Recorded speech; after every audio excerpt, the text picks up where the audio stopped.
Hello and welcome. I'm Stephen Lindwall. Today we begin the next section of the book regarding advanced tactics, going from good to truly great. Now in the previous sections and chapters, we've focused on the 4 laws of building good habits and breaking bad ones. We've learned how to optimize the habit loop through the 4 stages to reliably address most regular recurring problems of life. And again, this frees up our cognitive load and provides the mental freedom in order to tackle the more creative aspects of life. So there's more to learn to take us from good to truly great.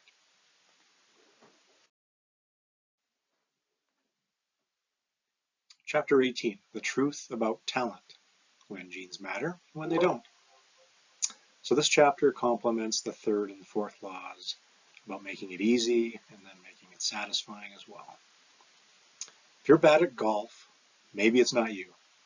Maybe you just picked the wrong sport. Try bowling.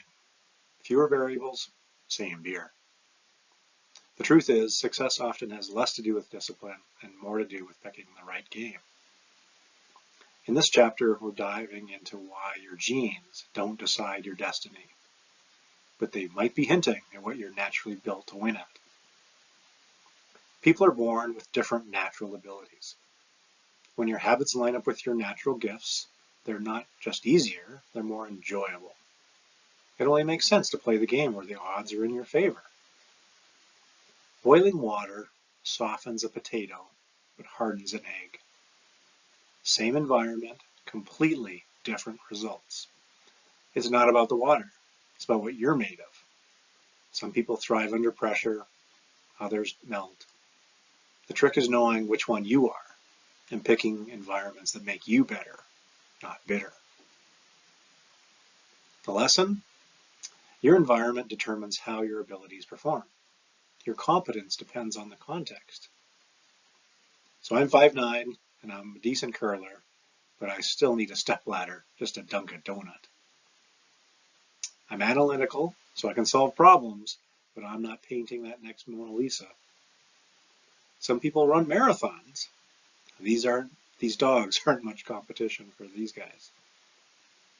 The key is this: genes can predispose, but they don't predetermine. They don't set your destiny, they point you towards areas of opportunity. James Clear says align your ambitions with your abilities. In other words, let your genes be your compass, not your cage. To be successful, selecting the right place to focus is critical. Areas to which you're predisposed are the areas where habits are easier and more satisfying. Do what interests or excites you. Do what comes easy to you. The importance of aligning habits with your innate strengths, interests, and temperament, what he calls playing to your strengths. Let your genes be the guide to what to work on. How do you figure this out? Start with your personality. Our behavioral traits are highly influenced by our genes. Your genetic traits predispose you to a particular personality. If you could look into your DNA with the right tool, you'd find that your habits are in there. Whether it's exercising, reading, meditating, drinking the water, sleeping, the list goes on and on here. So your DNA influences your personality, and your personality influences your habits. Psychologists group our traits into the big 5: openness, conscientiousness, extroversion, agreeableness, and neuroticism. You probably already know where you fall on these.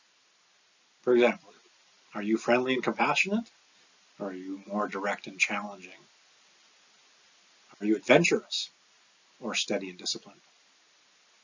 The idea is simple. Once you know who you are, build habits that suit you.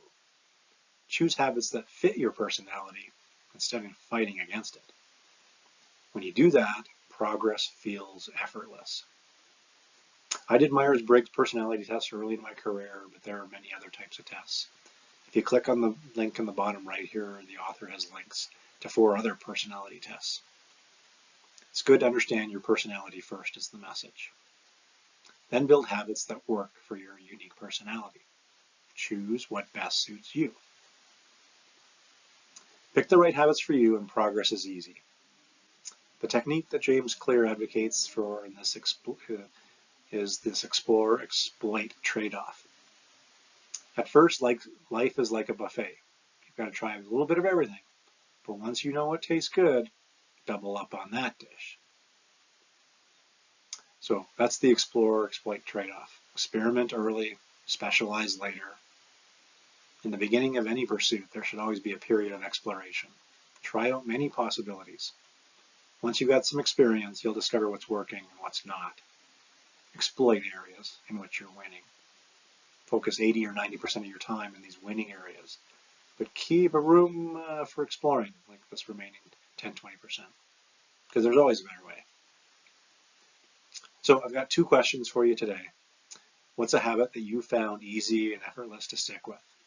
And how might that reflect your natural strengths? Number 2, what goal have you been pursuing that feels like a poor fit to your natural strengths? And then how can you adjust?